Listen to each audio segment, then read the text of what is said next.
স্বৰ্গত থকা মহান পিতৃ ঈশ্বৰ, তুমি যুগে যুগে অনন্ত কাললৈকে থাকোতা ঈশ্বৰ। তোমাৰ আগত কোনো ঈশ্বৰ নাছিল আৰু তোমাৰ পিছতো কোনো ঈশ্বৰ নহ'ব। তুমি অনন্ত কলীয়াৰ পিতৃ। আমি তোমাক পিতৃ বুলি মাতিবৰ কোনো যোগ্যতা নাছিলে, কিন্তু তুমি আমাক প্ৰেম কৰিলা। যীশুক বিশ্বাস কৰাৰ দ্বাৰাই আমাক তুমি তোমাৰ সন্তান কৰি ল'লা, স্বৰ্গীয় নাগৰিক কৰিলা। তাৰ কাৰণে ধন্যবাদ প্ৰভু। প্ৰাৰ্থনা কৰোঁ, যিসকল ভাই ভনীয়ে বেমাৰ আজাৰত ভুগি আহিব পৰা নাই সহভাগিতালৈ, তেওঁলোকক তুলি ধৰা প্ৰভু। আৰু যিসকলে এৰাব নোৱাৰা কামৰ কাৰণে আহিব পৰা নাই, তেওঁলোককো তুমি সহায় কৰা। আৰু যিসকলে পৰীক্ষিত হৈছে আৰু খহি পৰিবৰ হৈছে, তেওঁলোকক তুমি তুলি ধৰা।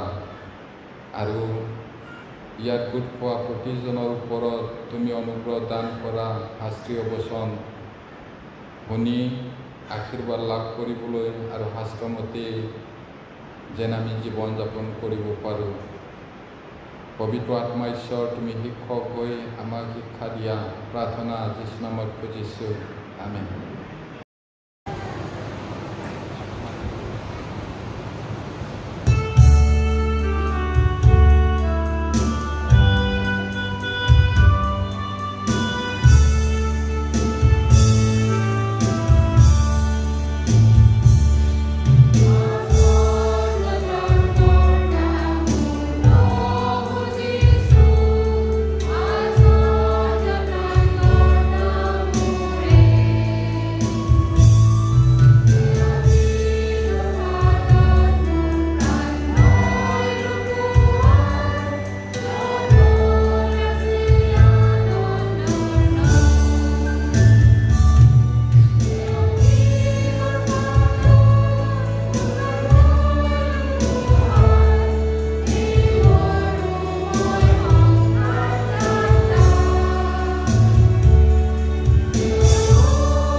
পৰিত্ৰাণৰ তত্ত্ব ডক্ট্ৰিন অফ চেলভেশ্যন তাৰে বহুত বিষয় আমি চাই আছোঁ।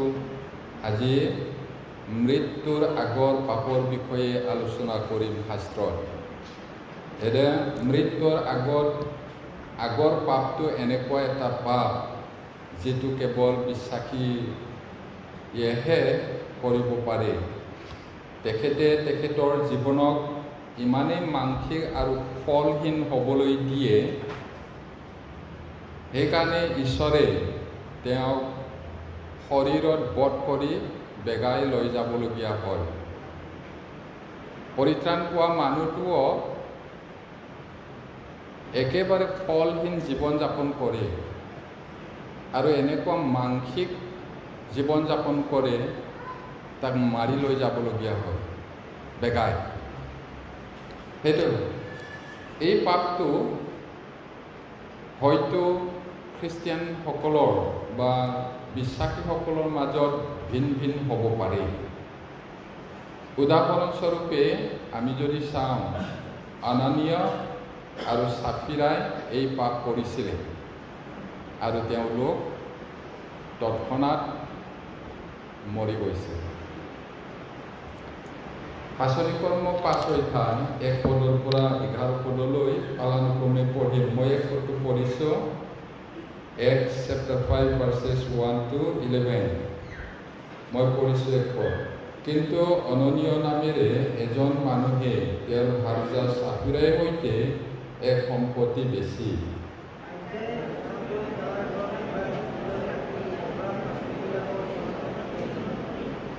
তাতে পিতৰে ক'লে, হে অননীয়, মাটিৰ ধনৰ এভাগ নিজলৈ ৰাখি পবিত্ৰ আত্মাৰ আগত মিছা কথা ক'বলৈ শয়তানে কিয় তোমাৰ হৃদয় ভুল কৰিলে?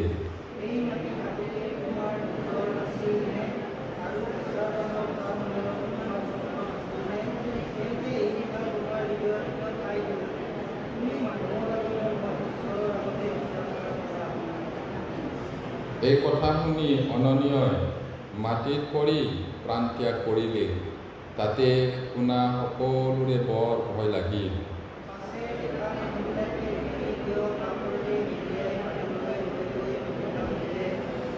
3 ঘণ্টামানৰ পাছত তেওঁৰ ভাৰ্যায়ো সেই ঘটনাৰ কথা নাজানি সোমাল।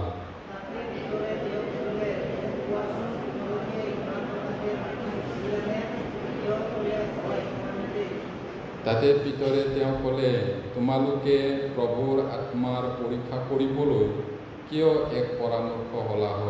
চোৱা, যিবিলাকে তোমাৰ স্বামীক মৈদান দি আহিছে, তেওঁলোকৰ ভৰি দুৱাৰৰ ওচৰ পাইছেহি। তেওঁলোকে তোমাকো বাহিৰলৈ লৈ যাব। তেতিয়াই তেওঁ তেওঁৰ চৰণত পৰি প্ৰাণ ত্যাগ কৰিলে।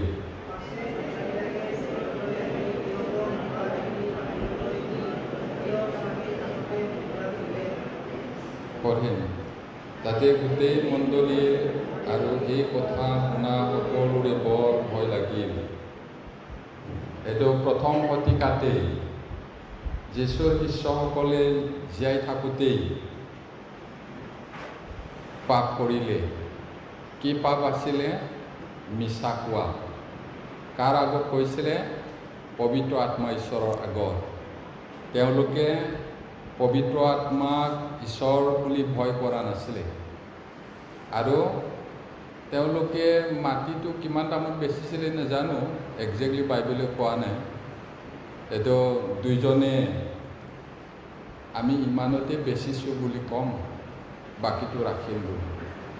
কিন্তু পবিত্ৰ আত্মা ঈশ্বৰে মানুহৰ মনৰ কথাটো জানি অননীয়াক সুধিলে, গিৰিয়েকক, তোমাক শয়তানে কেলে তোমাৰ হৃদয়টো কোৰ কৰিলে মিছা কথা ক'বলৈ? ইমানতে মাটিটো বেচিছিলানে? তো মাটি তোমাৰ থাকোঁতে তোমাৰ ক্ষমতা নাইনে? বিক্ৰী কৰাৰ পিছতো তোমাৰ ক্ষমতা নাইনে? কিজানি উদাহৰণত 1 লাখত বেচিছিলোঁ, আমি 50টো ৰাখিলোঁ, 50টো দিছোঁ বুলি ক'লেও কিজানি একো নহ'লেহেঁতেন। কিন্তু ইমানতে বেচিছোঁ বুলি আধাটো ৰাখি ঠগিছিলে। সেইটো কাৰণে শয়তানে মিছা কথা ক'বলৈ তোমাৰ হৃদয়টো কেলে পূৰ কৰিলে বুলি তেতিয়া লগে লগে মৰিলে। পিতৰে কোৱা নাই মৰক বুলি, কিন্তু সেই কথাটো শুনাৰ লগে লগে মৰিলে। কাৰণ মানুহবিলাক ভয় কৰা নাছিলে ঈশ্বৰক, আৰু সেই কথাটো শুনি অনন্য মৰাটো শুনি দেখি মানুহবিলাকৰ মাজত বৰকৈ ভয় লাগিলে। তাৰপিছত ঘৈণীয়েকে নাজানে 3 ঘণ্টামানৰ পিছত আকৌ সোমালে, কৈছিল এনেকুৱা গীৰ্জা কৰি আছিলে হ'বলা গোট খাই, তাতে সোমালে। তেতিয়া পিতৰে আকৌ সুধিছে, বোলে তুমি কোৱাচোন তোমালোকে সিমানতে বেচিছিলানে মাটিটো? কাৰণ কথা পতা আছিলে গিৰিয়েক ঘৈণীয়েক, ইমানতে বিক্ৰী কৰিছোঁ বুলি ক'বা দেই বুলি। হ'ব। তাৰপিছত হয় ইমানতে বিক্ৰী কৰিছিলোঁ। চোৱা তোমাৰ গিৰিয়েৰাক পুতিবলৈ যোৱা মানুহবিলাকেতো নঙলা মটৰ পালেহি, তোমাকো লৈ যাব, মৰি থাকিব। এইদৰে মৰিলে তেওঁলোক। কি ভুল আছিলে? মিছা কোৱাৰ কাৰণে, পবিত্ৰ আত্মা ঈশ্বৰক ঠগাৰ কাৰণে তেওঁলোকে এইদৰে মৰিছিল। অননীয়া ছাফিৰাই এই পাপ কৰিছিল, মৃত্যুৰ আগত এইটো পাপ কৰিলে আৰু মৰাই লৈ গ'ল তেওঁলোকক। এতিয়া কৰন্থিয়া মণ্ডলীৰ বিশ্বাসী কিছুমানে ইয়াকে প্ৰমাণ কৰিছিল। তেওঁলোক হয়তো পৰিত্ৰাণ পোৱা মানুহ, পৰিত্ৰাণ পালেও তেওঁবিলাকৰ জীৱনটো মানসিক জীৱন। আগত পৰিত্ৰাণ পোৱাৰ আগতে যেনেকুৱা আছিলে, পৰিত্ৰাণ পোৱাৰ পিছতো সেই তেতিয়াৰ নিচিনা জীৱন যাপন কৰিছে। এতিয়া আমি কথাটো শুনিলোঁ, কিন্তু আমাৰ ভয় হৈছে জানো? আমাৰ অন্তৰত সোমাইছেনে ঈশ্বৰৰ কথাটো? অননীয়া ছাফিৰা মৰিলে আৰু কিমান মিছা কয়, কিমান ঠগে, অজুহাত দেখুৱাই। মিছা কোৱাটো মাৰাত্মক পাপ হয়, মৃত্যু ঘটাব পাৰে। এইটো আৰ্হি হয়। আমি দেখিলোঁ ইয়াত কেনেকৈ তেওঁলোকে মৰিছিলে। তাৰপিছত তাতে গোটেই মণ্ডলীৰ আৰু এই কথা শুনা সকলোৰে বৰ ভয় লাগিল, সেইটো কৈছে মণ্ডলী। তেতিয়াৰ পৰা পবিত্ৰ আত্মা যে ঈশ্বৰ হয় আৰু তেওঁ যে মানুহৰ হৃদয়ৰ কথাটো জানে, এইটোৱে প্ৰমাণ কৰিছে পবিত্ৰ আত্মা ঈশ্বৰ হয় বুলি। তাৰ আগত হয়তো তেওঁলোকে জানা নাছিলে। এইটো প্ৰভু যীশুৱে কৈছে, পিতৰে কৈছে, তোমালোকে মানুহৰ আগত নহয়, ঈশ্বৰৰ আগতহে মিছা কথা কৈছা। তাৰমানে পবিত্ৰ আত্মা ঈশ্বৰ হয়। সেইটো এতিয়া কৰিন্থিয়া মণ্ডলীৰ কথাটো চাওঁ, তাতে কি ভুল কৰিছিলে তেওঁলোকে। 1 কৰিন্থিয়া 11:30 1 কৰিন্থিয়া chapter 11 verse 30।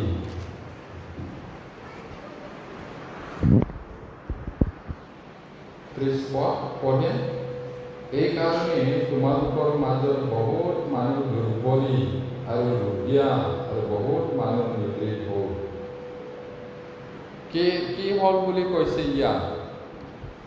এতিয়া তোমালোকৰ মাজত বহুত মানুহ, এই কাৰণে মানে কি কাৰণে? ঈশ্বৰক জানিও নজনাৰ দৰে জীৱন যাপন কৰে।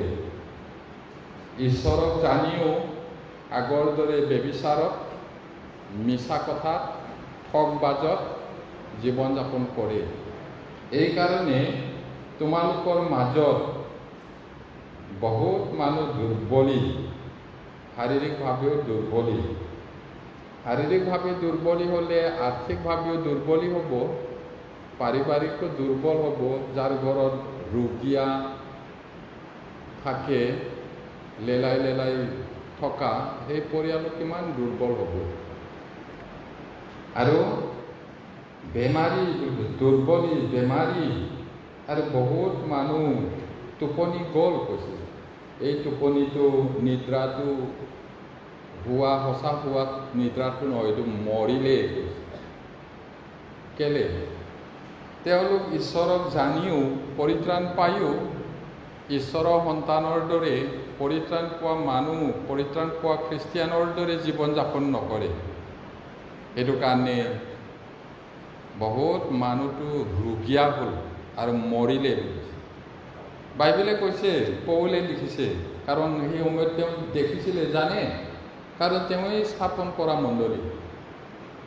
একেবাৰে ক্লিয়াৰকৈ কৈছে, এই কাৰণে তোমালোকৰ মাজত বহুত মানুহ দুৰ্বলী আৰু ৰোগীয়া, বহুত মানুহ নিদ্ৰিত হ'ল।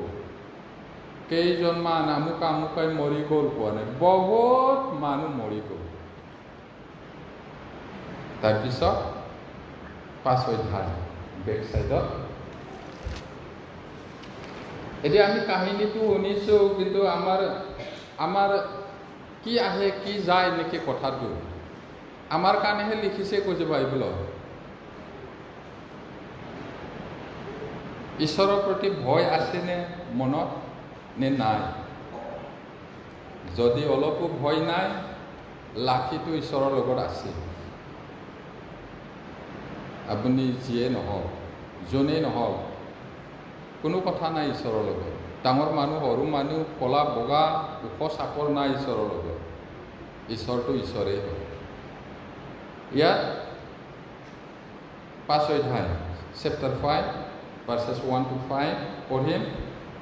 তোমালোকৰ মাজত বেবিচাৰ আছে বুলি সকলো পিনে শুনা যায়, যি বেবিচাৰ পৰজাতিবিলাকৰ মাজতো নাই। এনে বেবিচাৰ অৰ্থাৎ কোনোৱে নিজৰ পিতৃৰ ভাৰ্যাক ৰাখিছে, আৰু সেই কৰ্ম কৰাজনক যাতে তোমালোকৰ মাজৰ পৰা দূৰ কৰা হয়, তাৰ কাৰণে হুক কৰা চাৰি তোমালোকে অহংকাৰহে কৰিছা। মই হ'লে শৰীৰেৰে অনুপস্থিত হ'লেও আত্মাৰে উপস্থিত হৈ থকাৰ দৰে সেই কৰ্ম কৰাজনৰ বিষয়ে বিচাৰ কৰি এই নিশ্চয় কৰিলোঁ, আমাৰ প্ৰভু যীশুৰ নামেৰে তোমালোকে মোৰ আত্মাৰ সৈতে গোট খাই আমাৰ প্ৰভু যীশুৰ শক্তিৰে এনেকুৱা মানুহক ইয়াৰ মাংসৰ বিনাশৰ অৰ্থে শয়তানৰ হাতক উধাই দিয়া উচিত, যাতে প্ৰভু যীশুৰ দিনা তেওঁৰ আত্মাই পৰিত্ৰাণ পায়।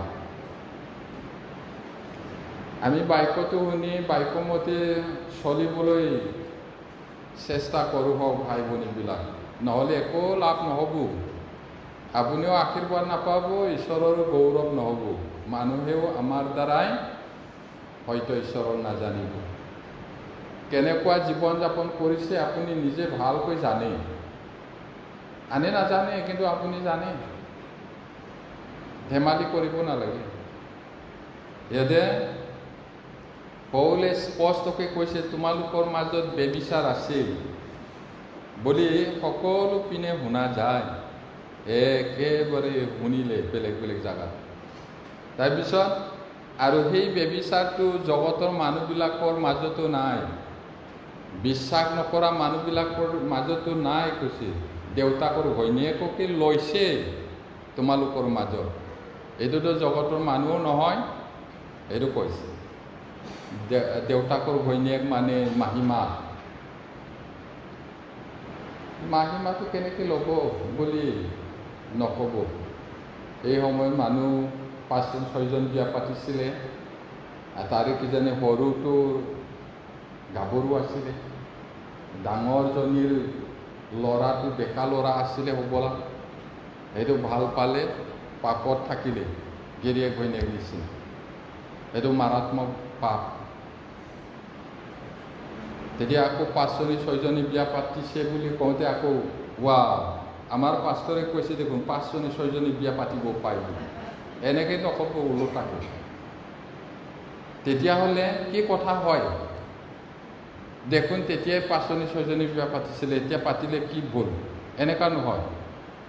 কোনোবা মানুহটো 2-3জনী বিয়া পাতিলে ঈশ্বৰক নজনা সময়ত, যদি শুনি পিনি সঁচাকৈ মন পালতে পৰিত্ৰাণ পায়, এনেকুৱা নিশ্চয় আছিলে। ঈশ্বৰক নজনা সময়ত তেওঁলোকে পাতিছিলে। ঈশ্বৰৰ শুভবাৰ্তা প্ৰচাৰ কৰিলে, পৌলে বুজি পালে, পৰিত্ৰাণ পালে। এতিয়াতো আৰু এৰি দিব নোৱাৰে। তেনেকুৱা পৰিস্থিতি নিশ্চয় আছিলে।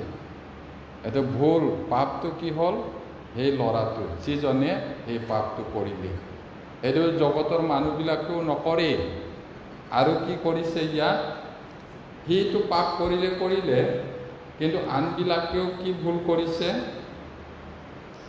সেই তেনেকুৱা পাপ কৰাজনক তোমালোকৰ মাজৰ পৰা দূৰ কৰা হয় তাৰ কাৰণে কান্দাৰ সলনি দুখ কৰাৰ সলনি তোমালোকে অহংকাৰহে কৰিছা কেনেকুৱা মণ্ডলী বাহিৰ কৰিব লাগিছিলে শাসনো ৰাখিব লাগিছিলে আধুনিক যুগৰ এইটো হয়েই আৰু যি হ'ল আৰু দেউতাকটো বুঢ়া আছিলে মাহী মাকো ল'লে আৰু তাতে বা কি হ'ল এনেকুৱাহে কৈছিলে কিজানিহে বুলি কৈছোঁ মই বাইবেলত লিখা নাই হায় এই মানুহটো বৰ পাপ কৰিলে ইয়াক বাহিৰ কৰিব লাগিব বুলি দুখ কৰিব লাগিছিলে কৰা নাই কৈছে অহংকাৰহে কৰিছে বুলি কৈছে ইয়াতে সেইটো ভুল আছিলে মণ্ডলীৰ মানুহবিলাক সেইকাৰণে ইয়াত পৌলে গালি দিছে ইয়াতে ভোগ কৰিব লাগিছিল তাকে নকৰি তোমালোকে অহংকাৰ কৰিছা আমাৰ জ্ঞান আছে বুদ্ধি আছে কিবা এটা হ'ল আৰু বাদ দিয়কহে এনেকুৱা হয়তো কৈছিলে হ'বলা কিন্তু সেইটো নহয় এতিয়াও বিশ্বাসীবিলাকৰ মাজত প্ৰব্লেমটো কি এইটো মোৰ সদায় দুখ লগা কথা যিমানেই শুনিছে ঈশ্বৰৰ বাক্যটো তথাপি পালন কৰা নাই যিটো হ'ব নালাগে সেইটোহে হৈ আছে মণ্ডলী এনেকুৱা হোৱা উচিত নহয় কি কৈছে পৌলে মই হ'লে বুলি কৈছে মই হ'লে তেওঁ তেতিয়া তাত নাই দূৰত মিছনাৰী কামত আছেগৈ মই হ'লে শৰীৰেৰে প্ৰেজেণ্ট নহ'লেও আত্মাৰে প্ৰেজেণ্ট হৈ সেই প্ৰেজেণ্ট থকাৰ নিচিনাকৈ সেই কাম কৰা মানুহজনৰ বিষয়ে বিচাৰ কৰি নিশ্চয় কৰিলোঁ কি নিশ্চয় কৰিলে তেওঁ আমাৰ প্ৰভু যীশুৰ নামেৰে মোৰ আত্মাই সৈতে গোট খাই পিনি আমাৰ প্ৰভু যীশুৰ শক্তিৰে তেনেকুৱা মানুহক তেওঁৰ মাংসৰ বিনাশৰ অৰ্থে মাংসৰ বিনাশ মানে কি মৰিবলৈ কাৰণে এই কৰ্ম কৰা মানুহজন মৰিবৰ কাৰণে কি কৰিলে শয়তানৰ হাতৰ ঘূৰাই দিয়া উচিত মণ্ডলী বাহিৰ হোৱা মানে কি শয়তানে তেওঁৰ শৰীৰত কাম কৰিব পাৰে জাকত থাকিলে শয়তানে আক্ৰমণ কৰিব নোৱাৰে যেতিয়া বাহিৰ হ'ব শয়তানৰ পাৱাৰ থাকে জাকৰ বাহিৰ ইয়াতে কৈছে ইয়াতে শয়তানৰ হাতত উধাই দিয়া উচিত যাতে প্ৰভু যীশুৰ দিনা তেওঁৰ আত্মাই পৰিত্ৰাণ পায় তাৰমানে নতুন জন্ম পোৱা মানুহ হয় হ'লেও সম্পূৰ্ণ মানসিক ফলহীন জীৱন এইটো কাৰণে সময়ৰ আগতে মৰি এইটো ভুলটো তেওঁ কৰিছে এতিয়া সেই বিপদটো তেওঁ কৰিছিল আৰু নিশ্চয় সেইটো কাৰণে কৰিন্থিয়া মণ্ডলীৰ মানুহবিলাক ৰোগীয়া আছে আৰু বহুত মানুহ মৰিছে অথনি আমি কোৱা অলপ আগত যদি পঢ়োঁ তেতিয়াহ'লে তেওঁলোকে বেবিচাৰো কৰে কিজানি মাৰপিটো কৰে অনেক অন্যায় অত্যাচাৰো কৰে তাৰপিছত প্ৰভু ভোজ খোৱা সময়ত আৰামত খাই একো চিন্তা নকৰে সেইকাৰণে তোমালোকৰ মাজত বেমাৰী আৰু বহুত মানুহ মৰিলে এতিয়া মণ্ডলীৰ ভাই ভনীবিলাকে হয়তো একো খাতিৰ নকৰিব পাৰে গীৰ্জাত আহিলেও একো বুলি নাভাবে কিছুমানটো চালে মানে ঈশ্বৰ যে উপস্থিত থাকে সেইবিলাকলৈ খাতিৰ নকৰে ধেমালি নহয় এই নামধাৰী মণ্ডলীবিলাক যি কৰে তেনেকুৱা নহয় ঈশ্বৰটো জীৱিত আছে এতিয়াও জীয়া আছে প্ৰেজেণ্ট আছে আমি ৰজা মহাৰজা অফিচাৰবিলাকৰ ওচৰত বহিলে গ'লে কেনেকৈ সংযম ধৰি সংযত হৈ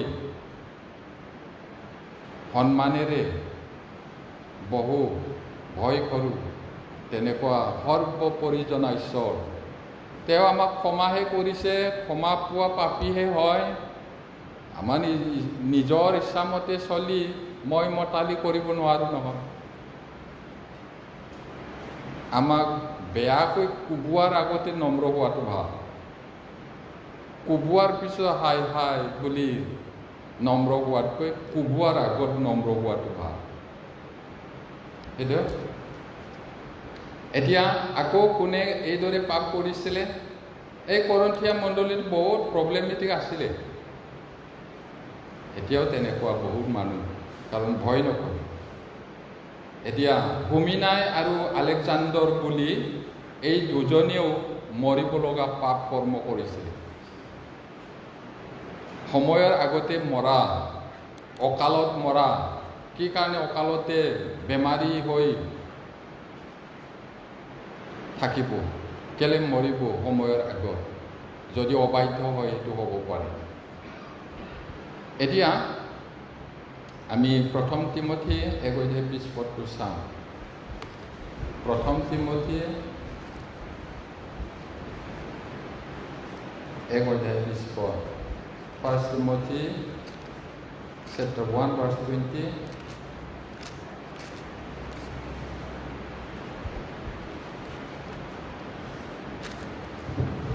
পঢ়িম।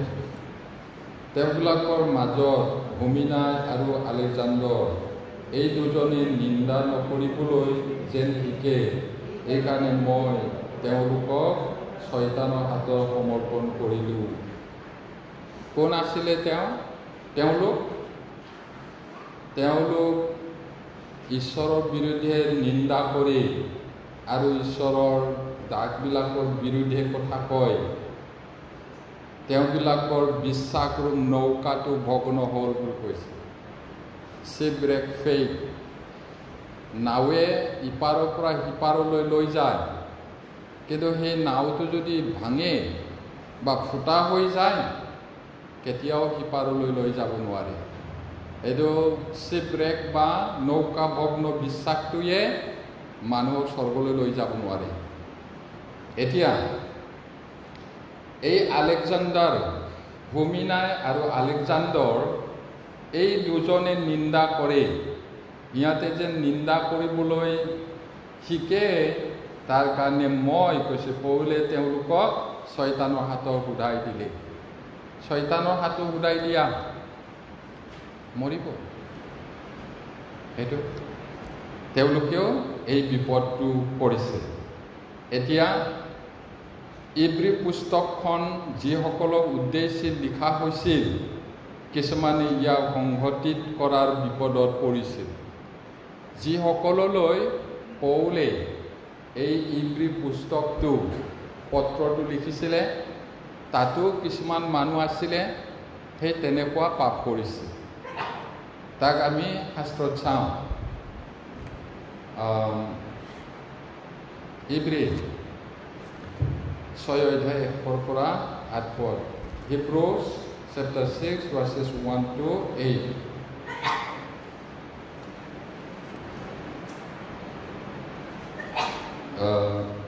মই 1 পদটো পঢ়িছোঁ, আপোনালোকে 2 পদ যাব 8 পদলৈকে।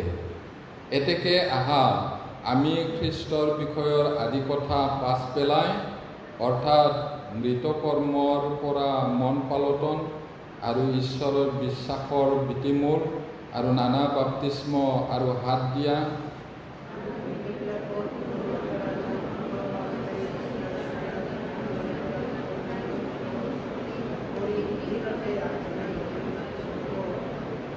আৰু ঈশ্বৰে অনুমতি দিলে আমি তাকেই কৰিম।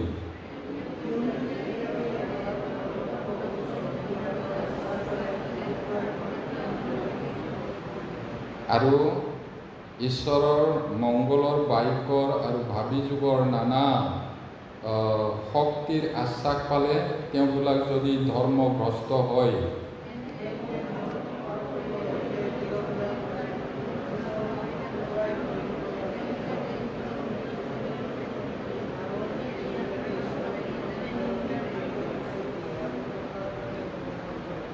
কিয়নো যি মাটিয়ে নিজৰ ওপৰত ঘনে ঘনে পৰা বৰষুণ শুহিলত যিবিলাকৰ নিমিত্তে চহোৱা হয় তেওঁবিলাকৰ নিমিত্তে উপযুক্ত শাক আদি উৎপন্ন কৰে, সেই মাটিয়ে ঈশ্বৰৰ পৰা আশীৰ্বাদ পায়।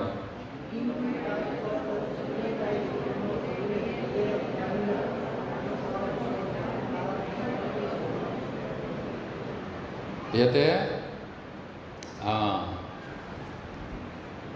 এই আদি কথাটো পেলাই থৈ মৃত কৰ্মৰ পৰা মন পালটন, ঈশ্বৰক বিশ্বাস কৰা ভেটিমূলৰ কথাটো নকৈ আমি আগবাঢ়ি যাওঁ কৈছে। এতিয়া আমি যদি সদায় চৰাইটোকে শিকি থাকোঁ, কি লাভ হ'ব? ABCDটোকে যদি 20 বছৰমান পঢ়ে, কি লাভ হ'ব এইটো? এতিয়া কি কৈছে ইয়াত? আমি আগবাঢ়ি যাওঁ সিদ্ধিৰ অৰ্থে, আৰু ঈশ্বৰে অনুমতি দিলে আমি তাকে কৰিম। মেইন কথাটো এতিয়া 4 পদৰ পৰা, কিয়নো যিবিলাকে এবাৰ পোহৰপ্ৰাপ্ত হ'ল, স্বৰ্গীয় দানাৰ আশ্বাস পালে, পবিত্ৰ আত্মাৰ ভাগী হ'ল। এতিয়া এই বাক্যাংশটো লৈ পিনি কিছুমানে শিকায়, এবাৰ পৰিত্ৰাণ পালেও পাপ কৰিলে, কেনেবাকৈ ভুলত পৰিলে পৰিত্ৰাণটো হেৰাই বুলি। কিন্তু এইটো কোৱা নাই। ইয়াতে তেওঁলোকে এবাৰ কি কৈছে? পোহৰ পাইছিলে, স্বৰ্গীয় দানৰ পবিত্ৰ আত্মাৰ ভাগী হৈছিল বুলি। কিন্তু এইটো কথাটো সেইটো নহয়। এতিয়া ইয়াতে এবাৰ পোহৰ প্ৰাপ্ত হ'ল মানে তেওঁলোকে ঈশ্বৰৰ বাক্যটো শুনিবলৈ পাইছিল, স্বৰ্গ নৰকৰ কথাও শুনিছিল, চেমিনাৰত আহিছে কিছুমানে কাউন্সিলিঙত আহিছে, ঈশ্বৰৰ বাক্যটো শুনিছে, সেইটো পোহৰটো পাইছে। আৰু স্বৰ্গীয় দানৰ আশ্বাস, যিজনে বিশ্বাস কৰে তেওঁ অনন্ত জীৱন পাব, অনন্তকলীয়া স্বৰ্গত যাব, এই কথাটো ঈশ্বৰৰ পৰা শুনিছে শুভবাৰ্তা শুনা সময়ত। আৰু কি পাইছিলে তেওঁলোকে? স্বৰ্গীয় দানৰ আশ্বাসটো পাইছিল আৰু পবিত্ৰ আত্মাৰ ভাগী হ'ল। পবিত্ৰ আত্মা ভাগী হ'ল মানে তেওঁ ঈশ্বৰৰ বাক্যটো যেতিয়া প্ৰচাৰকবিলাকে, পাষ্টৰসকলে, ঈশ্বৰৰ কাম কৰাবিলাকে প্ৰচাৰ কৰে, আৰু সেই বাক্যটো পবিত্ৰ আত্মা ঈশ্বৰে শুনা মানুহটোৰ হৃদয়ত প্ৰয়োগ কৰে, কাম কৰে সেই বাক্যৰ দ্বাৰাই, সেইটো তেওঁলোকে পাইছিল কৈছে। ভাগী হ'ল, পৰিত্ৰাণ পালে কোৱা নাই সেইটো। তেওঁলোকে শুনিছে, পাইছে, হোৱাটো জানিছে, কিন্তু গ্ৰহণ কৰা নাই।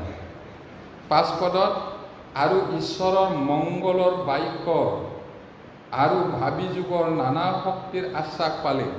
কিমান আমি 8টা ছেছনত কওঁ অতীতত কি হৈছিল, ঈশ্বৰে কেনেকৈ বিশ্ব ব্ৰহ্মাণ্ড মানুহক সৃষ্টি কৰিছিল।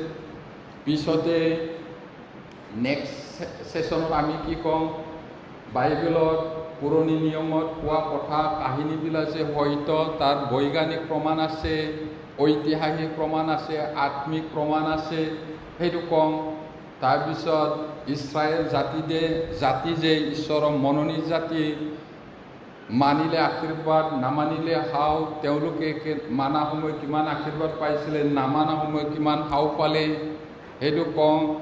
আৰু 4ৰ্থ ছেছনত আমি কওঁ 2000 বছৰৰ আগত অন্তিম কালৰ বিষয়ে যীশুৱে কেনেকৈ কৈ গৈছিলে, এই যুগটো শেষ হোৱাৰ আগে আগে আৰু যীশু অহাৰ আগে আগে পৃথিৱীৰ কি ঘটনা হ'ব, আৰু যিবিলাক থাকি যাব তেওঁলোকৰ ভৱিষ্যতৰ কি হ'ব, আৰু আমি ঈশ্বৰৰ দেখাত কোন হয়, বিধানটো আইনাৰ নিচিনা, ইমান কথা কওঁ। তাৰপিছত 6 ছেছনত কি কওঁ আমি, পাপৰ বেমাৰৰ সুস্থ কৰিব পৰা দাৱাইটো যীশুৰ তাত আছে।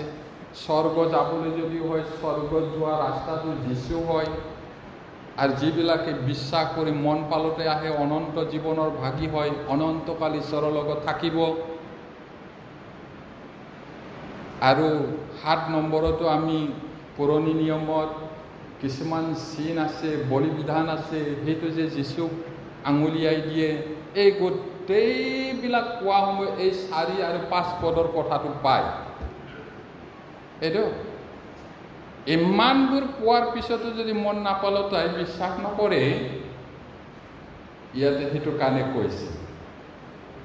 এবাৰ পোহৰ প্ৰাপ্ত হ'ল, স্বৰ্গীয় জনাৰ আশ্বাস পালে, পবিত্ৰ আত্মাৰ ভাগী হ'ল আৰু ঈশ্বৰৰ বাক্যৰ আৰু ভাবি যুগৰ নানা শক্তিৰ আশ্বাস পালে, তেওঁবিলাক যদি ধৰ্মভ্ৰষ্ট হয়, ইমানবোৰ শুনাৰ পিছতো যদি তাৰ পৰা ভ্ৰষ্ট হৈ যায়, উলটি যায়, 6 পদত কি কৈছে? তেন্তে মন পালটনৰ অৰ্থে তেওঁবিলাকক পুনৰাই নতুন কৰা অসাধ্য, ইম্পচিবল হয় তেওঁলোকক নতুন কৰাটো।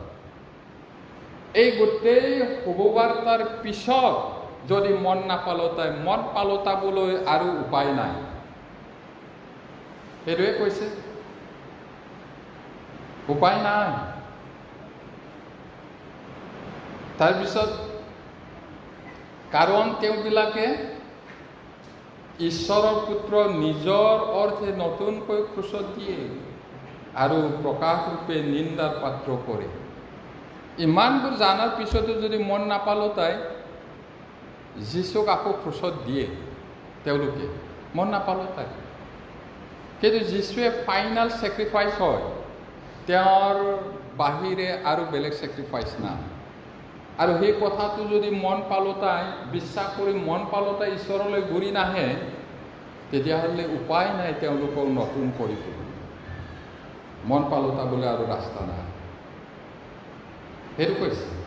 তাৰপিছত 7 পদত, কিয়নো যি মাটিয়ে, এইটো বহুত ভাল উদাহৰণ, কিয়নো যি মাটিয়ে নিজৰ ওপৰত ঘনে ঘনে পৰা বৰষুণ বহিলক, যিবিলাকৰ নিমিত্তে চহোৱা হয়, তেওঁবিলাকৰ নিমিত্তে উপযুক্ত শাক আদি উৎপন্ন কৰে, সেই মাটিয়ে ঈশ্বৰৰ পৰা আশীৰ্বাদ পায়। এতিয়া মাটিৰ ওপৰত ঘনে ঘনে সময়ে সময়ে বৰষুণ হয় আৰু সেইটো শস্য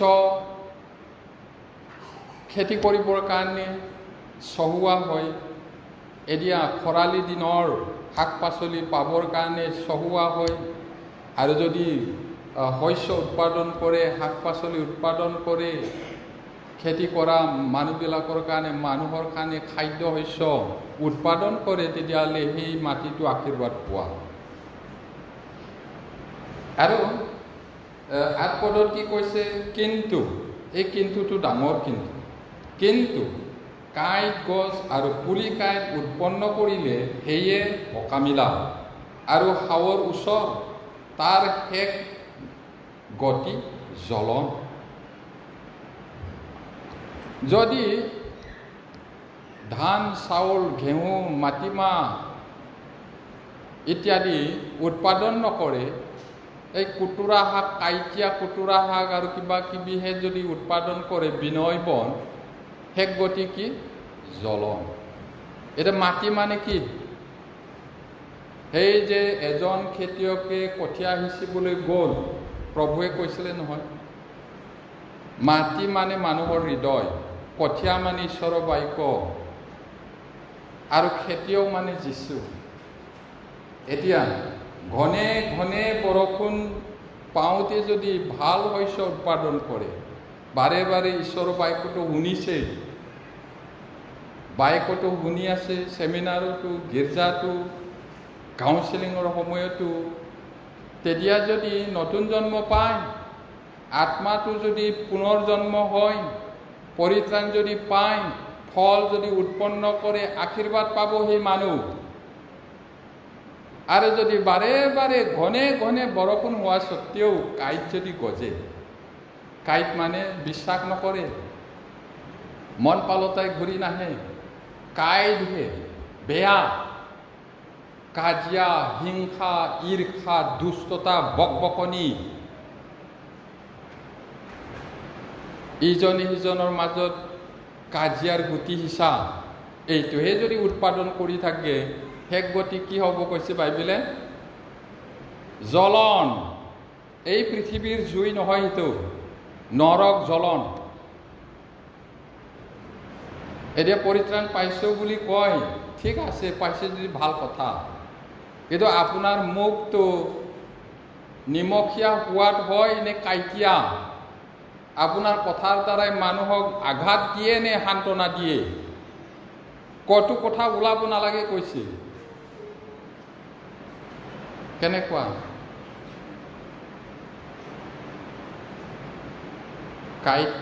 কাইটহে হৈ আছে নে মিঠা সোৱাদ লগা? মানুহে শুনিলে সান্তনা পায় নে আঘাত পায়? কেনেকুৱা জীৱন যাপন কৰিছে? সঁচা হয়নে?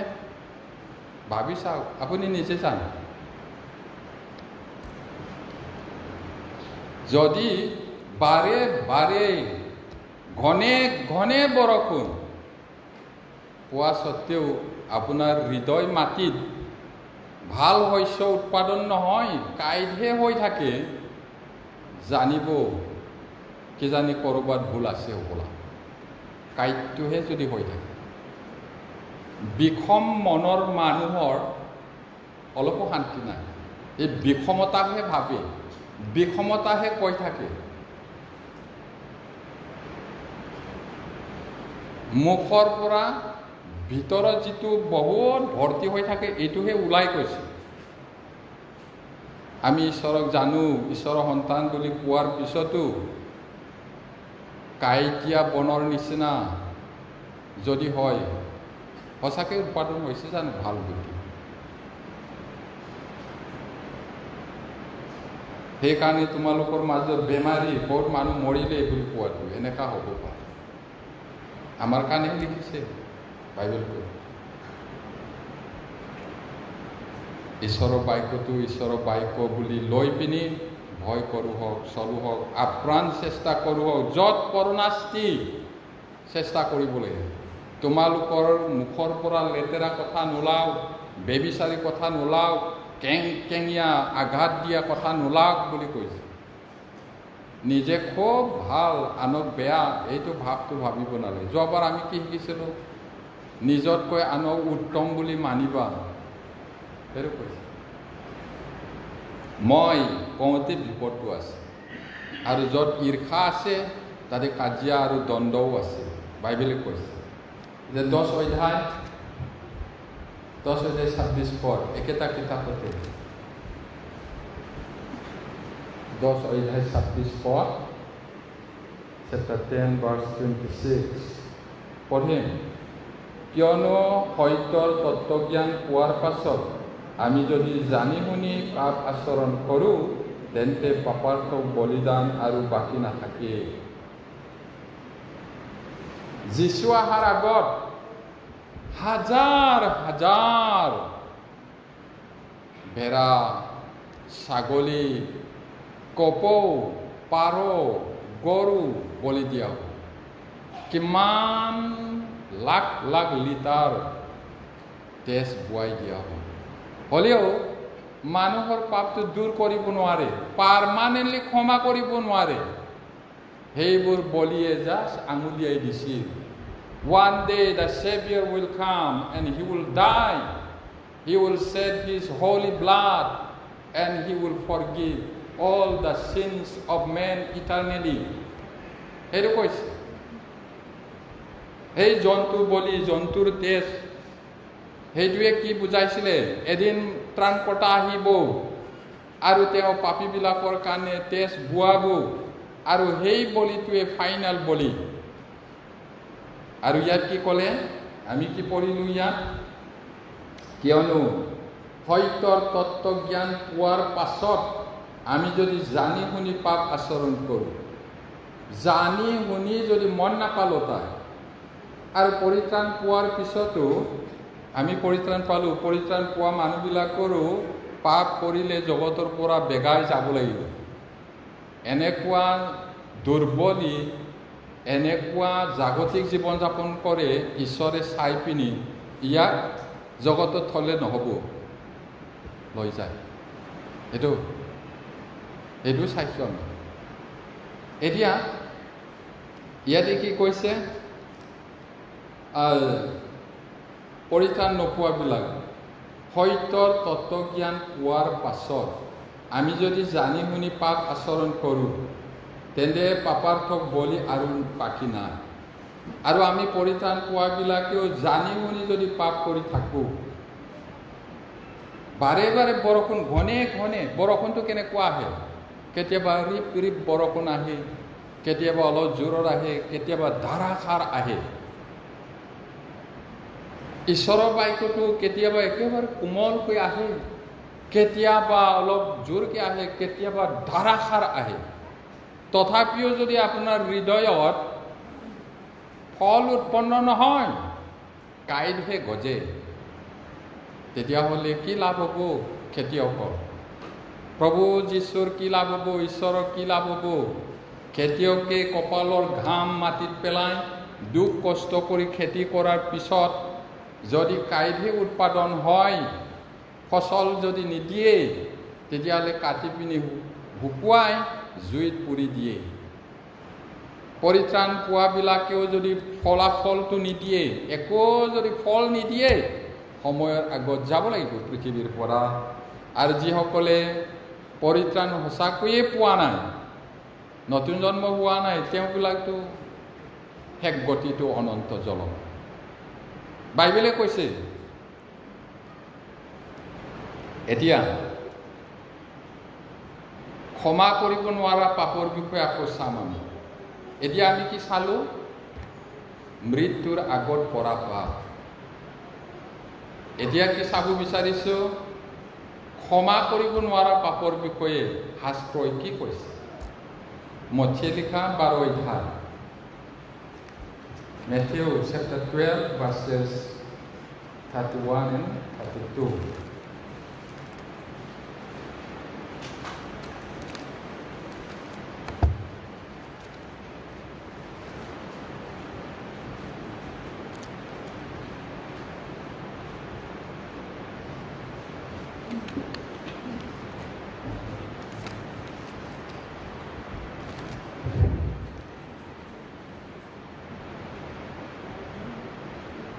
পঢ়ে।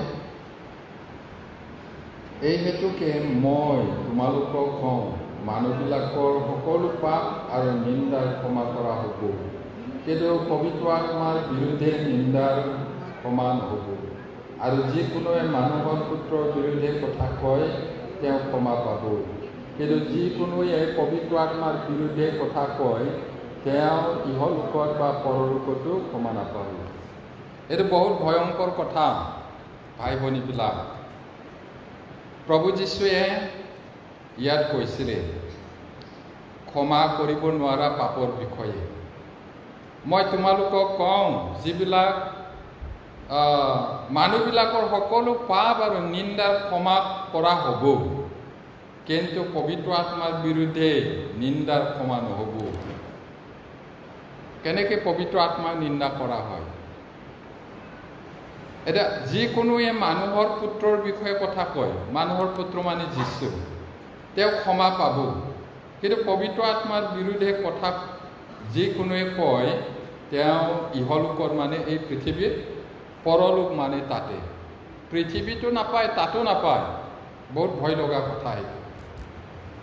এতিয়া এই পদবোৰে বহুতো খ্ৰীষ্টিয়ান আৰু পৰিত্ৰাণ নোপোৱাসকলক আমনি কৰিছে।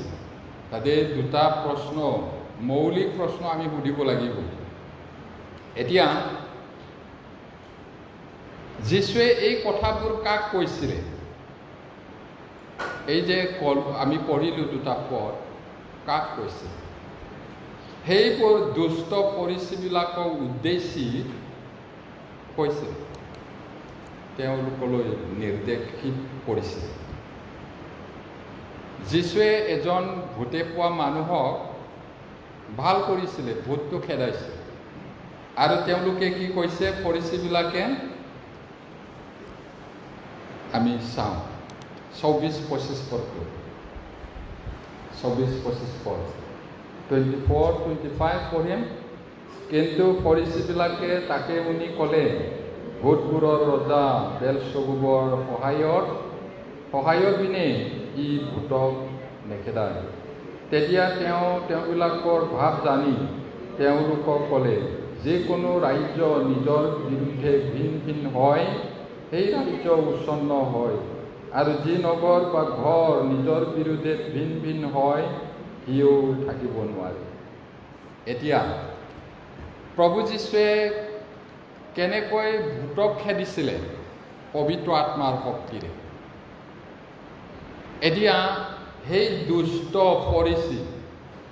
ফৰিচীবিলাক নিজকে ধাৰ্মিক বুলি ভাবা মানুহ, কৰ্মৰ দ্বাৰাই ধৰ্মৰ দ্বাৰাই স্বৰ্গত যাব পাৰিম বুলি ভাবা মানুহ, আৰু তেওঁলোকে পাপীবোৰৰ লগত কথা নাপাতে।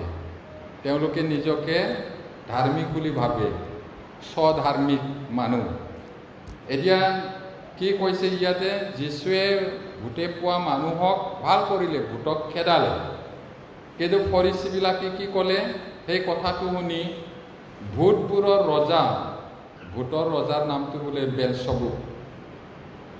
বেলজেবুলৰ সহায়ৰ পিনে ই ভূতক নেখেদায়।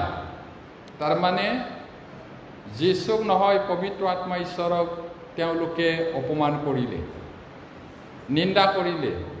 কাৰণ যীশুৱে পবিত্ৰ আত্মাৰ শক্তিৰেহে এইটো কাম কৰিছে। তাৰপিছত তেতিয়া তেওঁবিলাকৰ ভাৱটো জানি তেওঁলোকক ক'লে, মানে যি ৰাজ্যটো নিজৰ বিৰুদ্ধে নিজে উঠে, তেতিয়াহ'লে সেইটো ৰাজ্য হৈ নাথাকে। এটা ঘৰত যদি নিজৰ ঘৰৰ বিৰুদ্ধে যুদ্ধ বিগ্ৰহ হয়, তেতিয়াহ'লে এইটো আৰু ভাল ঘৰ নহয়, ঘৰ হৈ থাকিব নোৱাৰে। এইটো কৈছে ভূতৰ ৰজাই ভূতক খেদিলে আৰু কোনে থাকিব? নিজৰ ঘৰৰ মানুহটোক নিজে যদি খেদে, সেই ৰাজ্যটো কেনেকৈ থাকিব? আৰু নিজৰ ঘৰৰ বিৰুদ্ধে ভিন ভিন হয়, সিও থাকিব নোৱাৰে। তাৰমানে যীশুৱে ভূতৰ ৰজাৰ দ্বাৰাই খেদোৱা নাই। সেই ফৰিচীবিলাকে নিন্দা কৰাটো পবিত্ৰ আত্মাক নিন্দা কৰা হ'ল। এতিয়া ঈশ্বৰৰ বাক্য যে প্ৰচাৰ কৰি থকা হয়,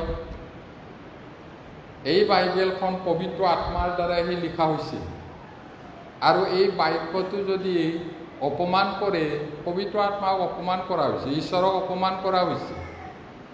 আৰু পবিত্ৰ আত্মাই ঈশ্বৰৰ বাক্যটো লৈ কাম কৰে, আৰু তাক যদি বিশ্বাস নকৰে, পবিত্ৰ আত্মাক অপমান কৰা হয়, আৰু কোনোদিনে পৰিত্ৰাণ নাপাব এনেকুৱা মানুহ। যদি বাক্যটো শুনি বিশ্বাস নকৰে, মন পালতাই যদি নাহে, আৰু কোনো উপায় নাই। পবিত্ৰ আত্মাক অপমান কৰিছে। যীশুক ঠাট্টা কৰিলেও, অপমান কৰিলেও ক্ষমা পাব, কিন্তু পবিত্ৰ আত্মাক যদি অপমান কৰে, ক্ষমা নাপায়। সেইটো কৈছে। আৰু সেই মানুহবিলাকে, ফৰিচীবিলাকে মহাপাপ কৰিলে। ফৰিচীৰ কথাটো আমি কৈ থাকোঁ। এজন ফৰিচী হ'বলৈ 8 দিনত সুন্নত হ'ব লাগিব ল'ৰাটো। তাৰপিছত অলমষ্ট মুখস্থ আছে বাইবেল। তেওঁলোক সমাজৰ পৰা পৃথক জীৱন যাপন কৰে, আৰু সম্পত্তিৰ পৰা 10ম ভাগটো একেবাৰে তন্নকৈ এটি হিচাপ কৰি সিহঁতে দিয়ে। বাইবেলত আছে, গোৱামৰিৰ পৰা, জিৰাৰ পৰা যিমান ডাঙৰ সম্পত্তি 10 ভাগৰ 1 ভাগ, 10ম ভাগটো দিয়ে। কেতিয়াও ভুল নকৰে। সপ্তাহত 2 বাৰ ভাত নাখায়। গোটেই জীৱন যদি ভাত নাখায়, কিমান? আপোনালোকে অংক কৰক। মানুহটো যদি 80 বছৰ জীয়াই থাকে, সপ্তাহত 2 বাৰ যদি ভাত নাখায়, কিমান বাৰ ভাত নাখায়? নিজৰ ঘৈণীয়েক জীয়েকৰ বাহিৰে অন্য তিৰোতাৰ ছোৱালীৰ চেহেৰা নাচায়। গতিকে আমি পবিত্ৰ ধাৰ্মিক মানুহ বুলি আমি স্বৰ্গ যাম। বাকীকেইটা এইবিলাক বিশ্ৰামবাৰত নাহে, এইবিলাক পূৰা 10ম ভাগ নিদিয়ে, সেইটো এনেকুৱা পাপিষ্ট বুলি এনেকুৱা ভাবা মানুহ আছিলে। আৰু তেওঁলোকেই যীশুক কৈছে, এদিন কি কৈছিল, যীশুৱে আচৰিত কাম কৰাত দেখিছে, শুনিছে, তাৰপিছত ভুল ধৰিছে ক'ত? সি বেবিচাৰী কৰ তোলা পাপী মানুহবিলাকৰ লগত উঠা বহা কৰে, খোৱা বোৱা কৰে। তেওঁলোকৰ ভাৱনা কি আছিলে? যদি তেওঁ ঈশ্বৰৰ পৰা অহা ত্ৰাণকৰ্তা হয়, তেতিয়াহ'লে কেলে পাপীবোৰৰ লগত খোৱা বোৱা কৰে? আমাৰ লগতহে থাকিব লাগিছিলে, আমি ধাৰ্মিক মানুহ। তেওঁলোকৰ ভাৱনাটো আচৰিত। নাই, নহয়, সেই পাপীবিলাকৰ লগতহে খোৱা বোৱা কৰে, উঠা বোৱা কৰে, আমাৰ লগত নাথাকে। সঁচা নহয়।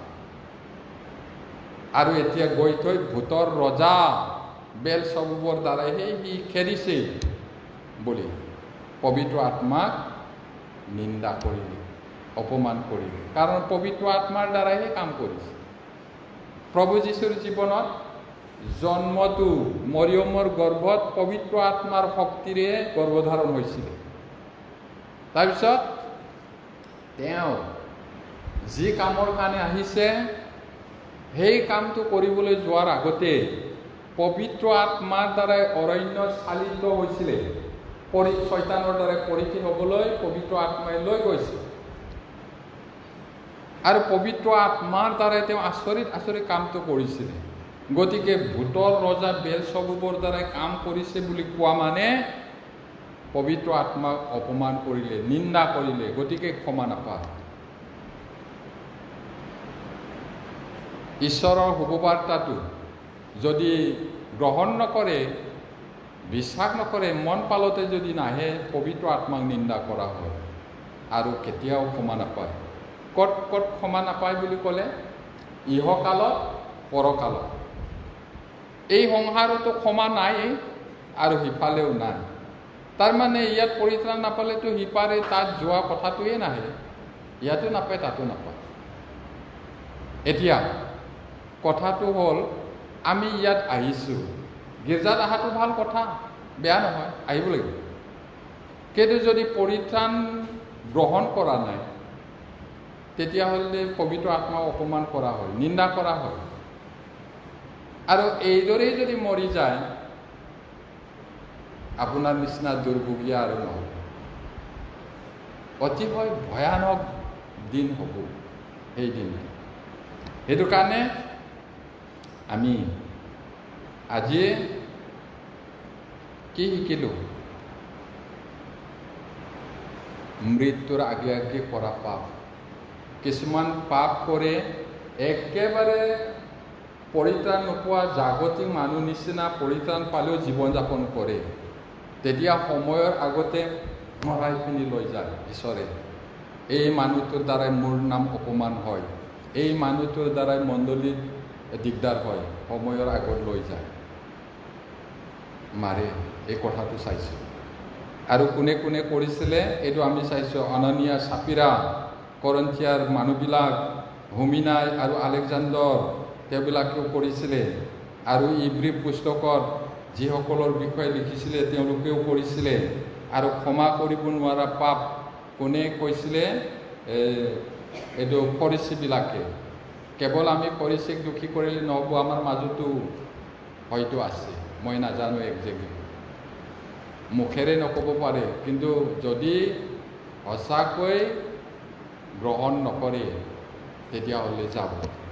আৰু পৰিত্ৰাণ পালোঁ সঁচা, ঘনে ঘনে বৰষুণ পায়ো যদি আপোনাৰ হৃদয়ৰ পৰা ফল উৎপন্ন নহয়, কি হ'ব? কেতিয়াবা ৰিপ ৰিপকৈ বৰষুণটো হয়, কেতিয়াবা অলপ জোৰকৈ হয়, কেতিয়াবা ধাৰাসাৰ হয়। এতিয়া নতুনকৈ নতুন জন্ম পোৱা মানুহবিলাকৰ ধাৰাসাৰ জোৰেৰে যদি বাক্যটো কৈ যাব,